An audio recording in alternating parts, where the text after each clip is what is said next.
Non so, 6-8 mesi di bastonate me la tengo parata.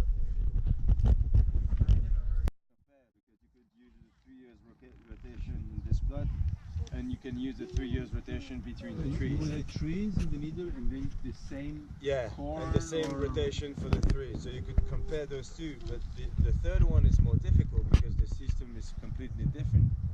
Unless you do a crop rotation in between the fruit lines, but then you're not thinking about your biomass, and you don't have grass in between, and you're not going to put any grass on the fruit line. So the way in which the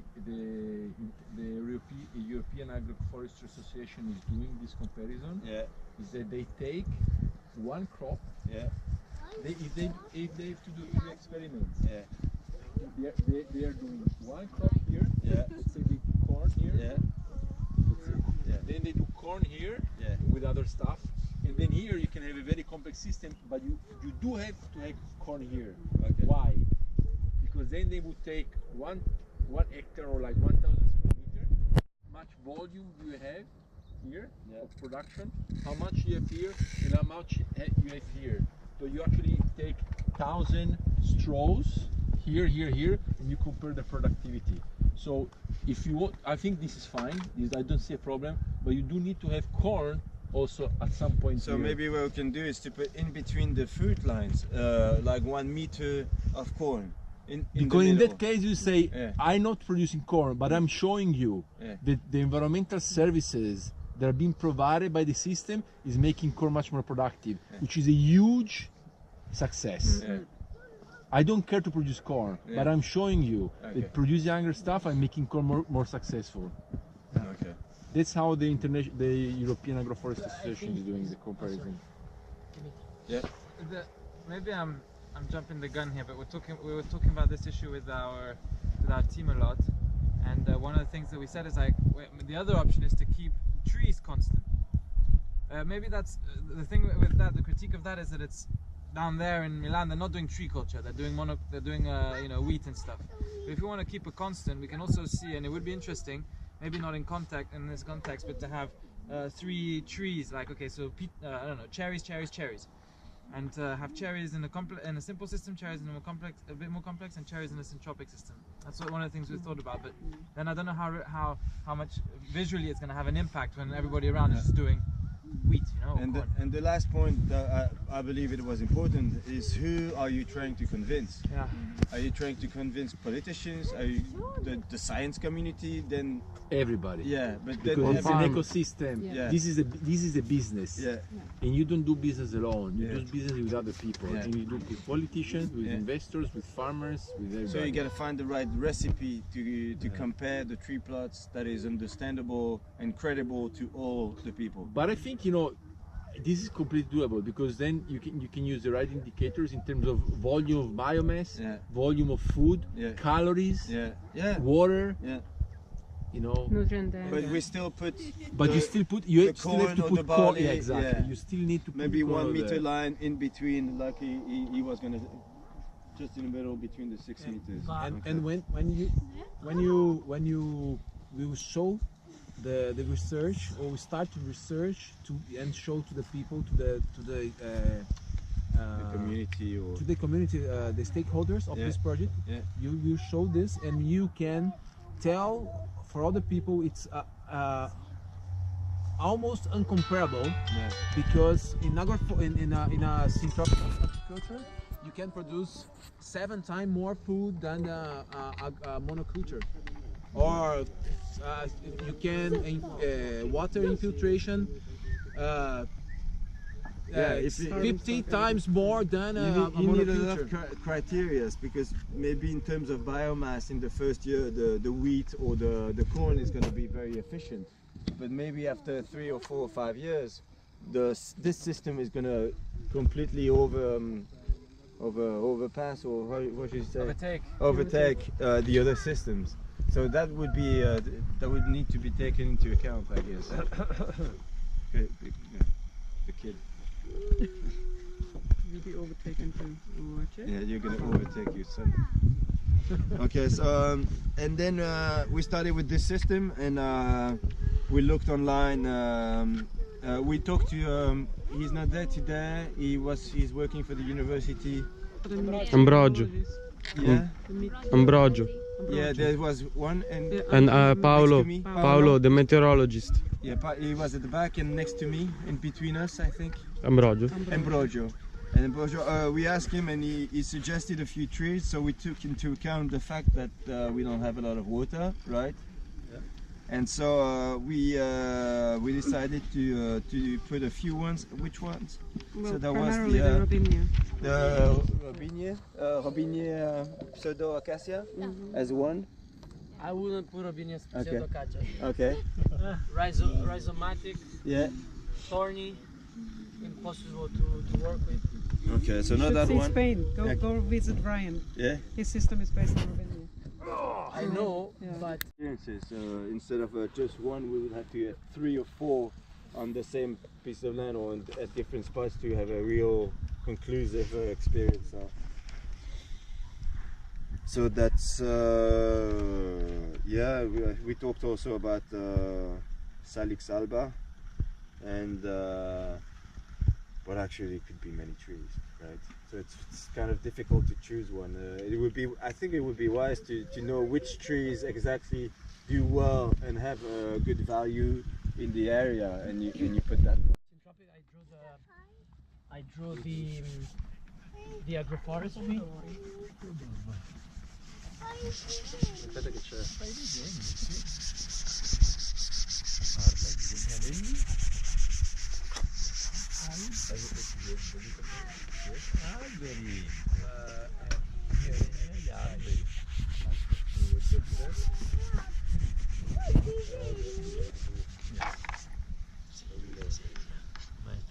So monoculture in the group, we spoke a little bit like the group before.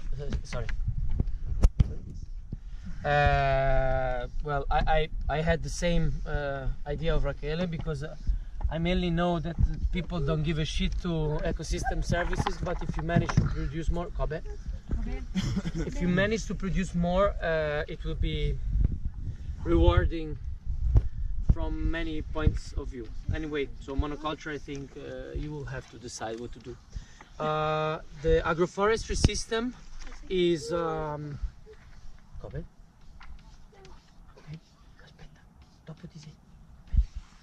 the agroforestry system should be something like that,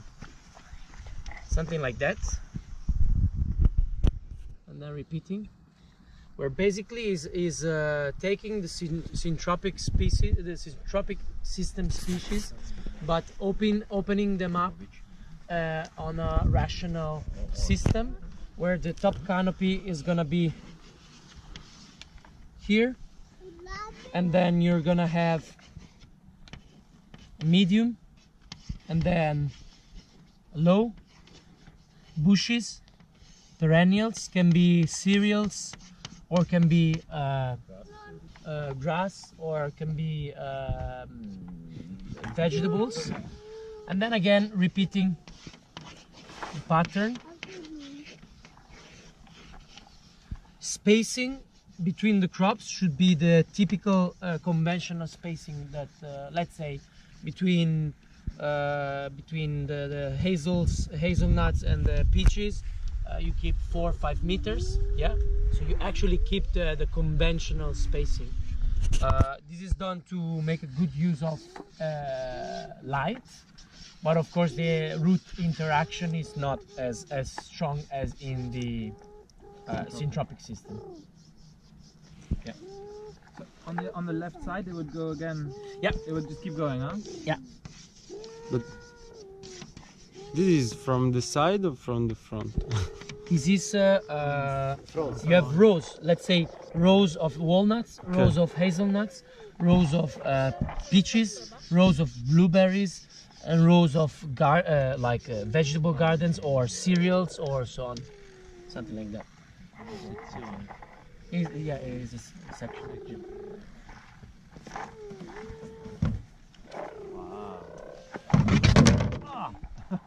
Go.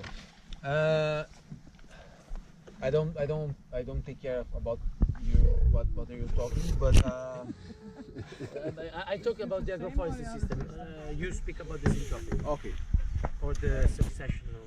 okay. Please help me with the words if I fault me.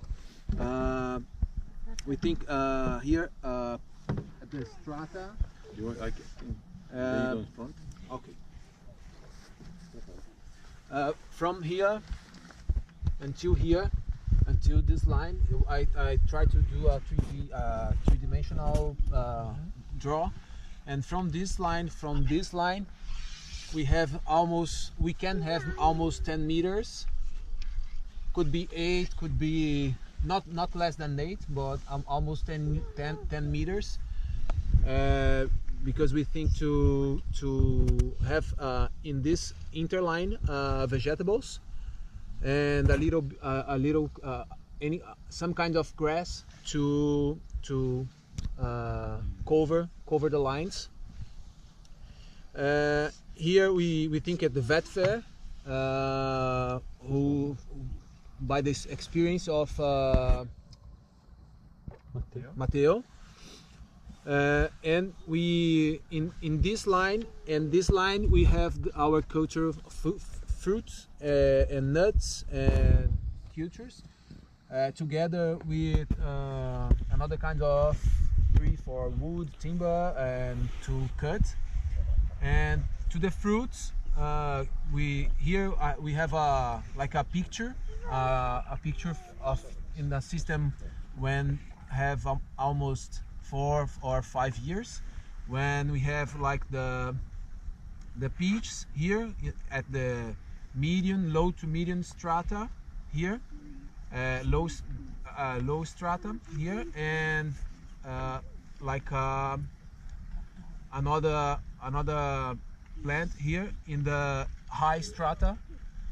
Here we have blueberries. Together with another kind of plants like Paulownia, another one to cut and do organic matter, poplar. And here we have another culture like a medium strata, here it can be a medium strata, and here emergent strata like pear.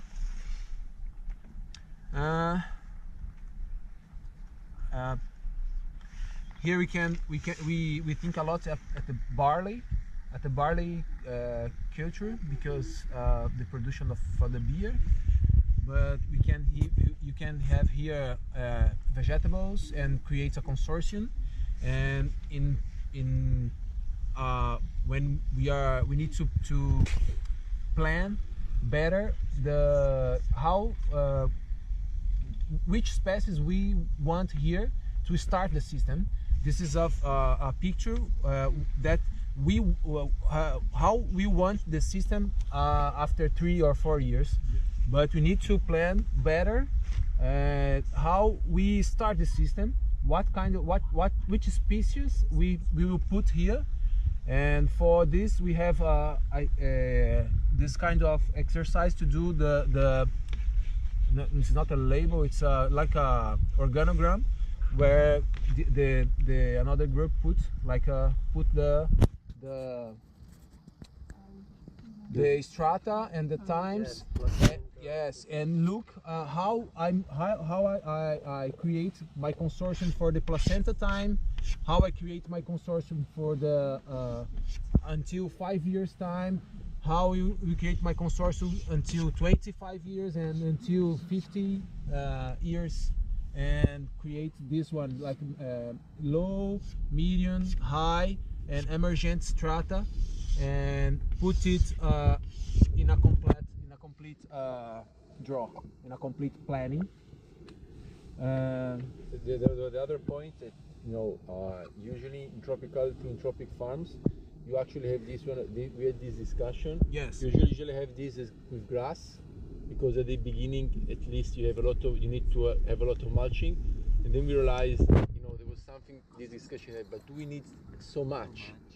because that's actually the degradation pace in tropical country is much higher than here. So, and then even, you know, Matteo, he was saying this is vetiver, is cutting like the last one in a year and a half.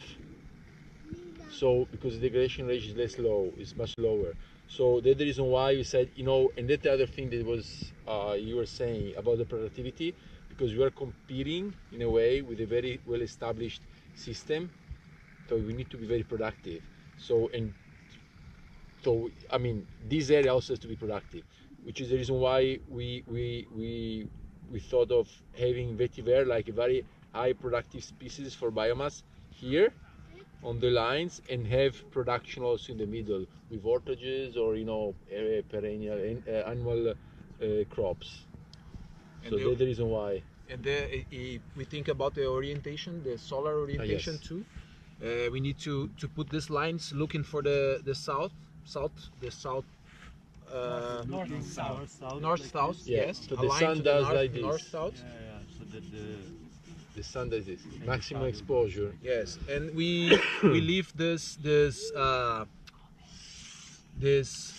vacuum, or like a whale with the crops here, to have flux of air, humidity, and light. And here we can put more density trees to cut and make organic matter. But still here we need to put trees to organic matter, and thinking in harvesting seeds, to put the seeds like Steven talk about the information from the seeds. The information, the seeds, when you put the seeds at the land, inside the land, you can you bring the information of renewable. I'm putting a new place here. I wanted this information. I'm putting something new. I mean, growing new. We spoke. I mean, I was thinking. I really like it as a low strata or medium strata. It depends. The system. So I'll explain a bit that what we explained and what the confusion we had about monoculture and not monoculture. Hello. System for a long time. So you're really comparing the tree growths and how much apples you can produce in both systems. It's not, there'll be less apple trees in the Syntropic system than in the other one, but at least it's something that stays. And then we got to the point that we had to explain a bit what we learned about from Ernst about what is Syntropic systems, how does he design his system. And sorry, this is a bit simplified system from how Ernst always explains his designs, that you have to have a certain amount of every strata in your system, and that he says that in that manner you really concentrate energy into your area, that you concentrate humidity. So you have to have 20% emergent trees. That means they take 20% of the light that's available. 40% of high strata, 60% of medium, and 80% of low plants. And then you could have the ground cover that could cover everything.